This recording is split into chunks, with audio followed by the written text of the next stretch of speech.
Welcome everybody, this is How to English with Gav and Em. It's a podcast about teaching and learning English as a foreign language. All opinions stated are personal and source materials will be referenced where possible.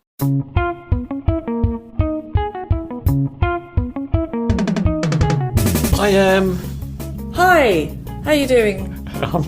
I'm good. Are you alright? Yeah, I'm good, thank you. Excellent, good. Alright, so this is the 7th episode. Should I stop You saying... should probably stop counting because it's hard to remember them and I can't remember. Okay, this is the new episode of our podcast, How to English. And do you know what we're doing this episode?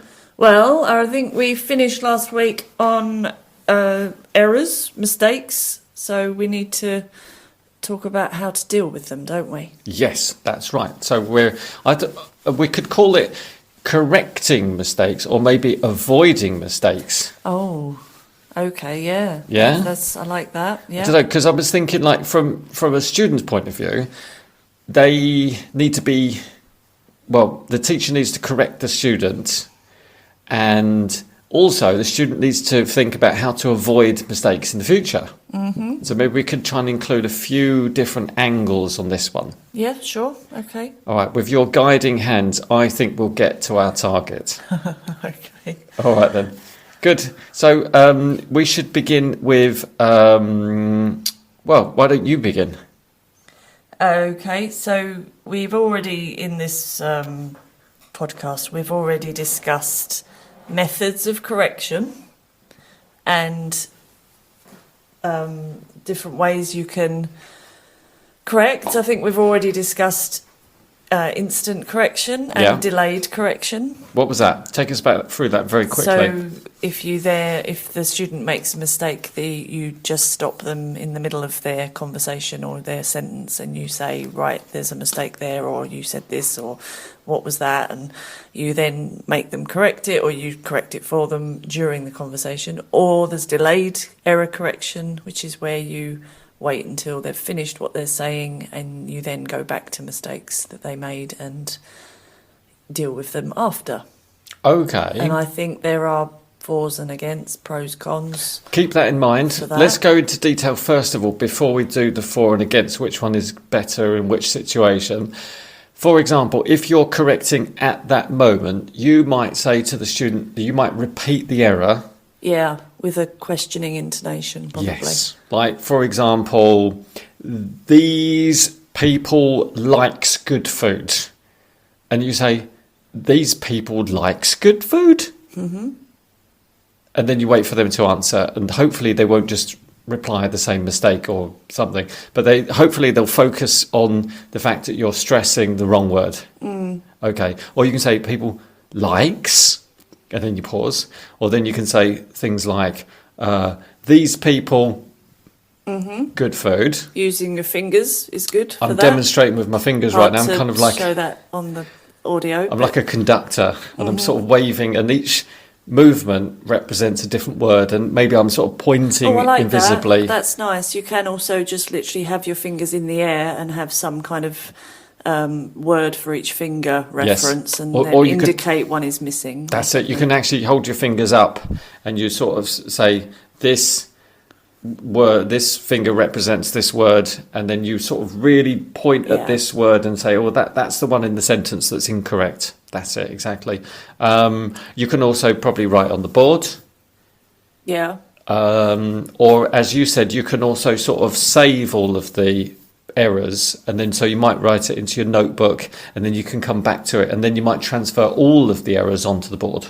I probably wouldn't write it on the board in the middle of the conversation, because I think that would really shut down the conversation. I would only write on the board at the end of the conversation. That would be really distracting, wouldn't it, if you suddenly get up? But then if it's an error that they made so many times that you felt a bit frustrated... Well, yeah, but you're really making a point, and if it's a group class, you might end up really embarrassing someone if you stop the whole class to say, look, this is what's wrong with this conversation. So we're avoiding shock tactics. Shaming people, yeah.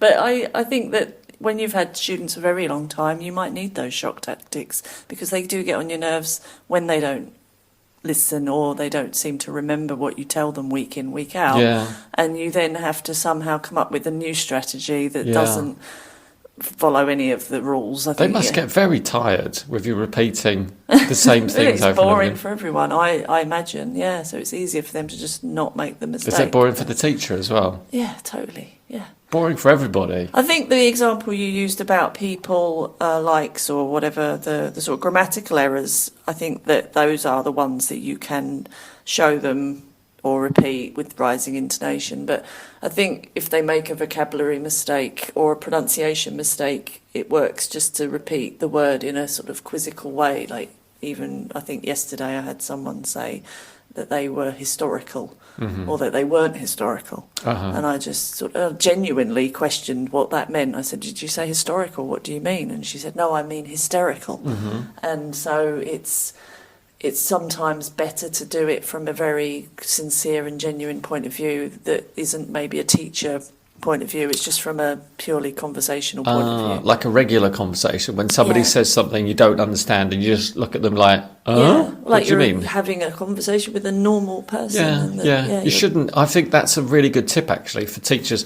If you don't understand what the student's saying, you have to stop them and you have to say, I'm really sorry, but I just don't know what you're saying. I can't understand it. And they might feel embarrassed and you might feel embarrassed, but it's probably better than just letting them ramble on. Yeah, and you might need to indefinitely. fake that a little bit, I think, or lay it on thick, because you really want to make that point that if you say it like that, or if you say that word instead, then it's not understandable what you're talking about. But it's hard to do that with something like, people likes, because they are so like looking at you like, well, clearly you know what I'm talking about, but you've got to pick which one you decide to do that with. Pick your battles. Yeah, I know, we keep this like phrase of the podcast, isn't Is it? Pick your battles. We've Okay. said it a lot, Okay. but I think it's true.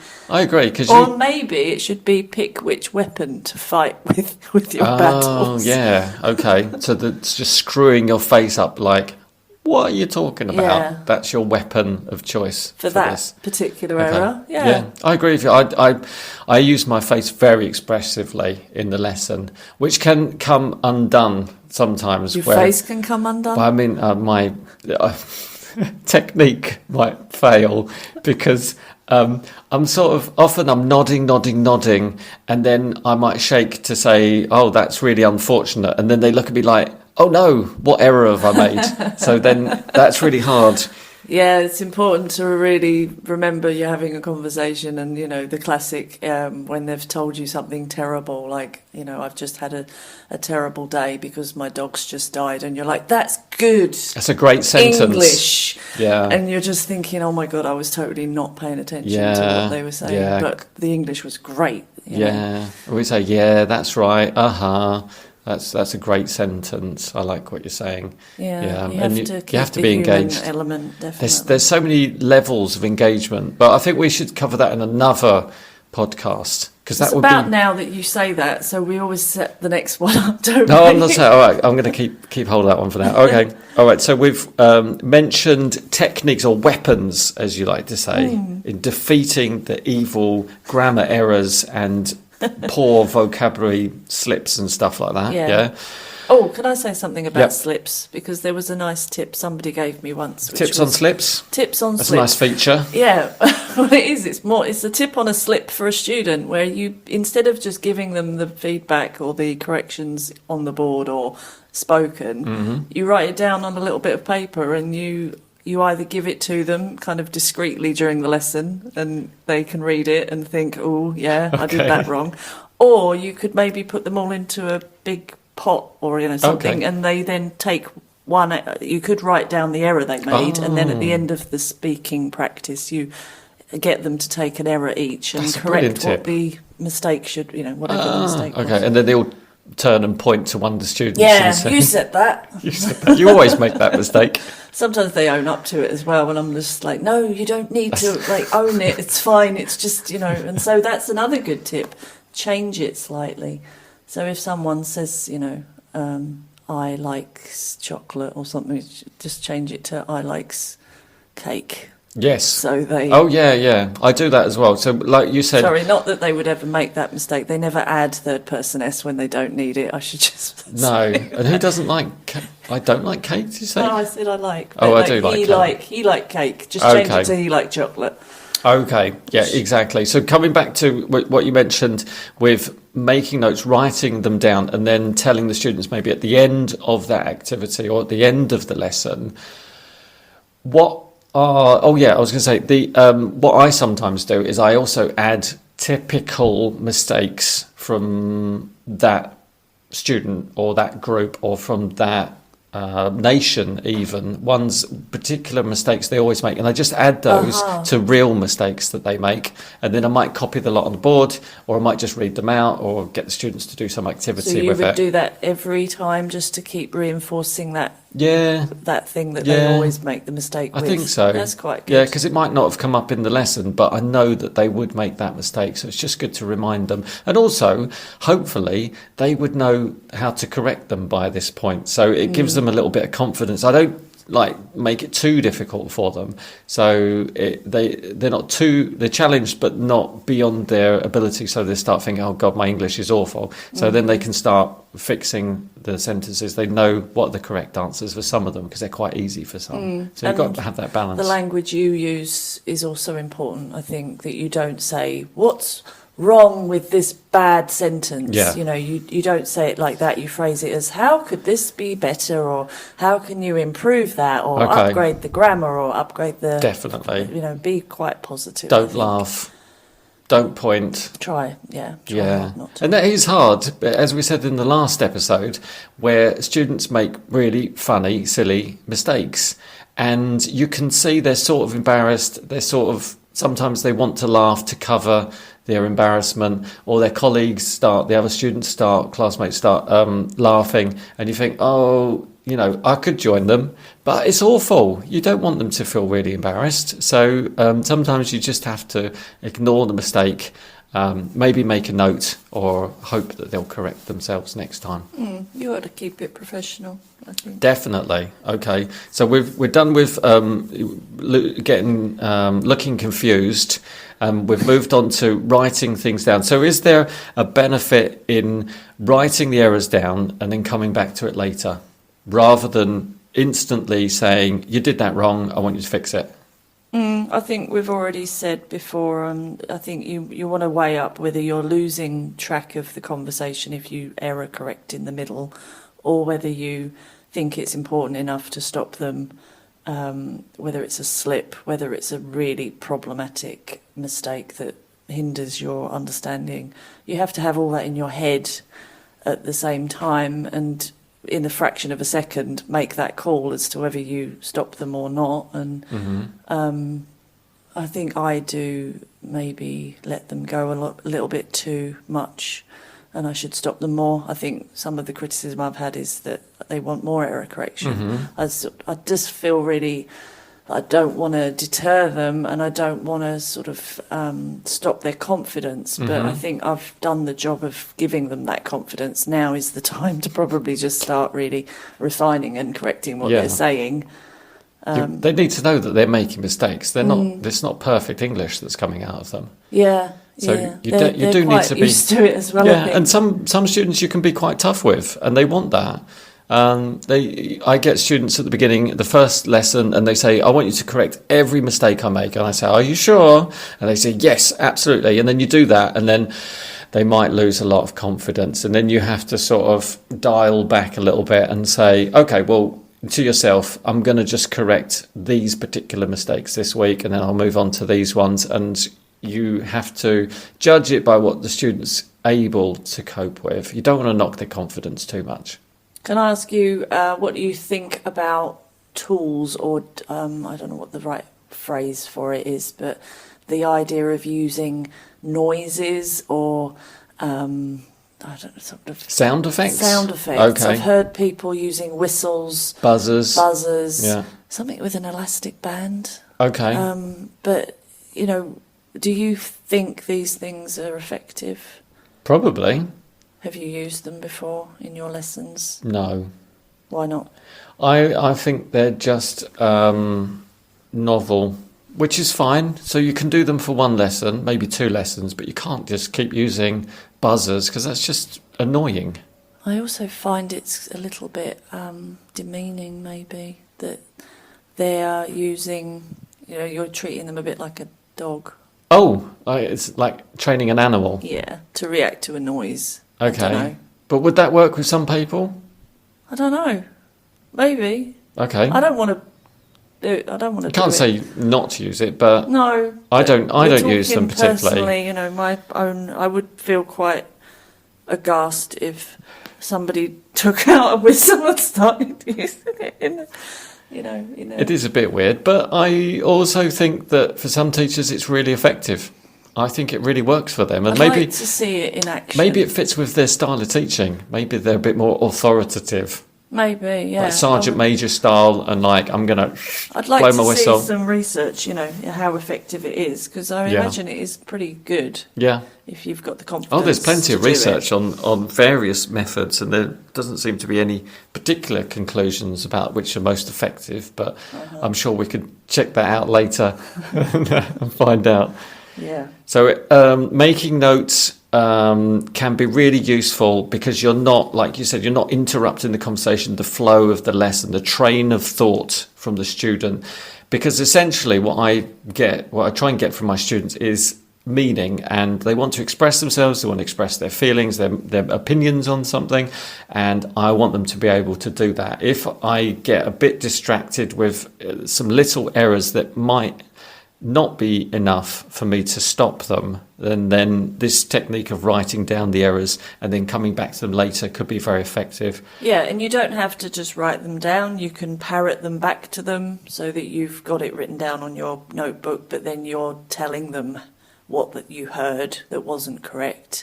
Afterwards? Yeah. Delayed error correction, so that they're listening rather than reading the mistakes, because they can always recognise, I think, easily what they do. They see every time down. You say, you repeat the mistake back to them, and they're just incredulous. Like, of course, I know what the correct sentence is. Well, I think it's hard. It's a nicer medium to do it, or in a.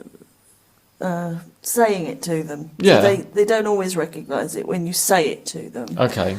And I've also, touching on what you said about errors they make regularly, I do just end up keeping a long list of them and then using that list to do different activities with, maybe a grammar auction or some kind of game-based activity that's based on their particular errors. So you keep the error paper, put it in their folder, and then make an activity or something that you can revise that with. That's a really good idea. So keep all the notes or the little slips if you do decide to do that, but it's quite useful as a resource. Yeah, and definitely repetition. Yeah, just repeating the mistakes or corrections, and say to the students, okay, try to memorise these, because these are the mistakes you make all the time. Like, for example, we talk about fossilised errors that we might find in some students who've been learning for a long time, and they're almost impossible to eradicate,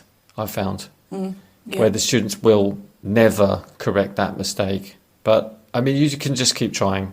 Well, and that's maybe when you bring in the whistle. And keep flinching, whistling, do whatever. waving your arms. Okay.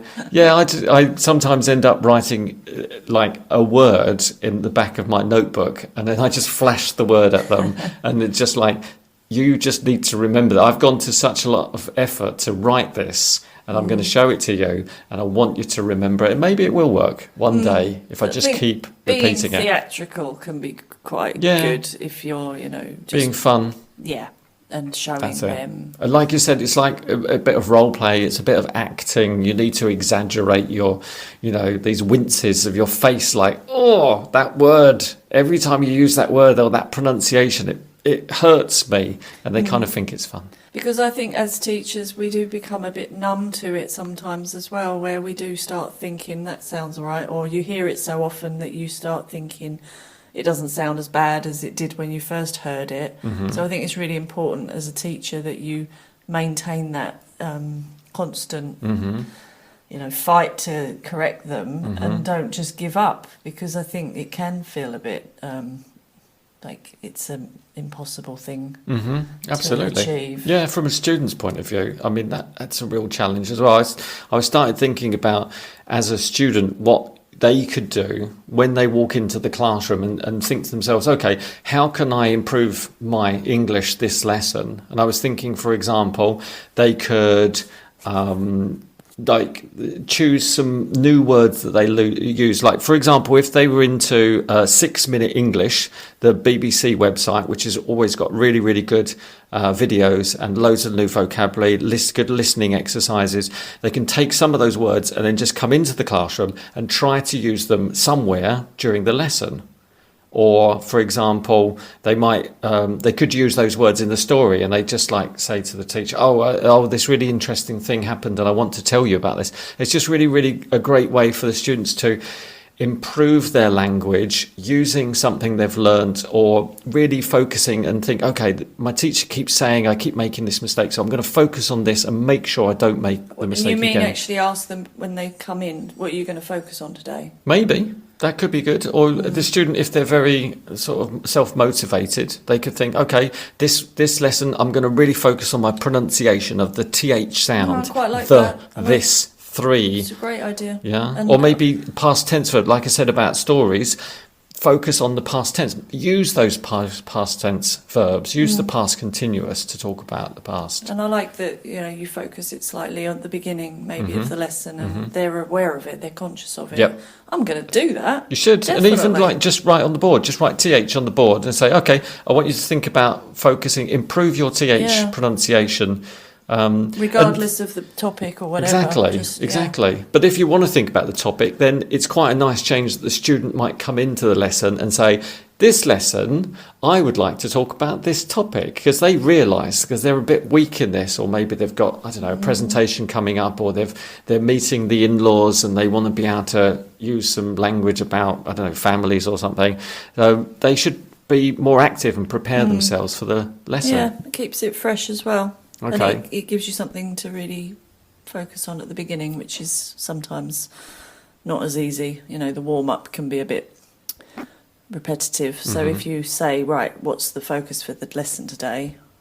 They've already thought about it before they come in. Yeah. They're not just coming in, sitting down cold and not having any thought to the lesson and just waiting for you to present them everything. I like that a lot. Okay, that's really good. So we've covered lots of different chances of students making mistakes, the ways that teachers maybe can be more sensitive to the students or more reactive to the students' mistakes. Is that everything you've got? Well, of course, you sometimes just need to teach it to them because they haven't quite got the grammar, or they've forgotten the language. So it's important to really recognise when they've just not able to correct themselves, and that you may need to just plan a whole lesson to teach it to them again. So sometimes it's a fast correction, it's a reminder of something, and then other times you just realise there's a gap there, or that they just haven't understood it, and you need to then go really back into it and go over it again. Yeah. And also get them to explain why it's a mistake. Yeah. So that maybe they remember it more, that they're not just going, oh yeah, I forgot the third person S and whatever. I don't know how you explain that, but you just have to get them to define maybe a bit more. Give some examples. Yeah. Exactly. Give me some more sentences where you use it correctly. Yeah. That's it, exactly. Focus on it, yeah. Okay, so that's really good. And I think that's everything I've got. Okay. Have you got anything else? I think I've said everything I wanted to say. I like the idea that we were trying to approach it not only from the teacher, but also thinking about as students walking into that classroom, as students, they are aware of their own mistakes. So you do need to think as a student, how can I focus on this error? How can I make this lesson really valuable to me? I don't want to just sit down, let the teacher tell me what to do, but this time I'm going to really bridge that gap, or I'm going to overcome that obstacle and successfully use that grammar, use that vocabulary, create these sentences that are going to be really effective so that I can express myself and talk about my feelings and thoughts and ideas. And I actually think the order we've discussed it is quite a nice order to do it in. You know, you make them aware of it, or you teach it to them, you make them aware of it, you remind them, you correct them, and eventually you then say, right, what's your motivation here and what do you want to fix? That's a really good point, because I think for teachers who haven't been teaching very long, they've got this idea that you just show the student one thing, okay, this is how to use the first conditional, and then they just think the students will remember it, will be able to use it in the right context, will be able to play with it in a creative way. It's just not true. You just need to repeat it and repeat it and repeat it. What's the magic number? 7? I think it is 7. Is it? Yeah. Okay, I just guessed. I think there's been some research done that they have to do it 7 times to get it right. All right, well, I'll have to trust you on that. But that's a really good idea. So repeating is really, really important. Don't just think because you've taught it that the students are going to remember it, because it just doesn't work like that. Okay. Well, I think I've learned quite a lot from this episode. Yeah, me too. Okay, so I'm going to approach my students with whistles and bells and facial expressions, and I'm going to wave my arm and have a pen in hand and scribble all over the board, make sure they don't make any more mistakes. All right, you do that and you let us know how you get on. I'll let you know next week. Okay. See you later. Bye-bye. Bye.